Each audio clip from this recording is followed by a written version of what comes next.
I wasn't always a stand-up comedian. I used to be a full-time pet rabbit.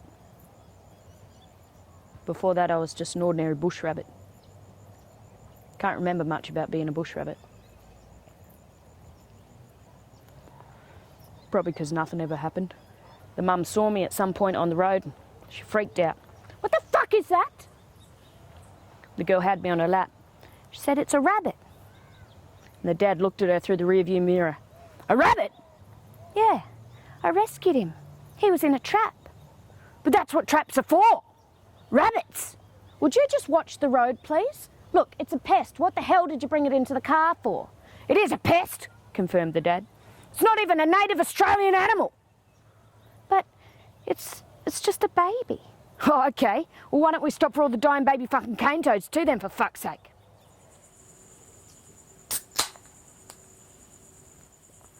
A couple of years later, I found myself in Melbourne. I liked Melbourne. It was groovy. And I could speak a lot better by then, so I could order lattes and stuff. And I fell in love with stand-up comedy, and I thought, if I'm going to be a rabbit that can talk, then I'm going to be a rabbit that can talk like that. So I got myself a manager, Margot. She was very sexy. Middle-aged woman who wore a lot of black and oozed Fitzroy. Don't get me wrong, she was a total bitch. Took 20%. I also got this stalker, Cassie. We all met one day out front of the town hall. And I said, "Hi Cassie, nice to meet you. I'm Bill." Then Cassie said we'd met before, on several occasions. So make an impression this time. So I didn't appreciate it at the time, but I had a show in the festival, a manager, and a fucking stalker. I'd made it. Even went to rehab.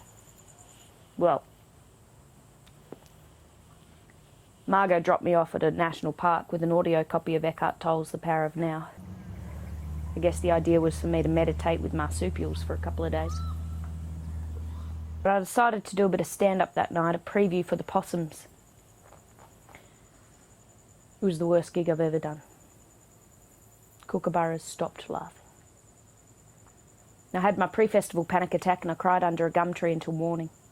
When Margot picked me up, I didn't talk to her for about 20 minutes, which is a lot longer in rabbit years.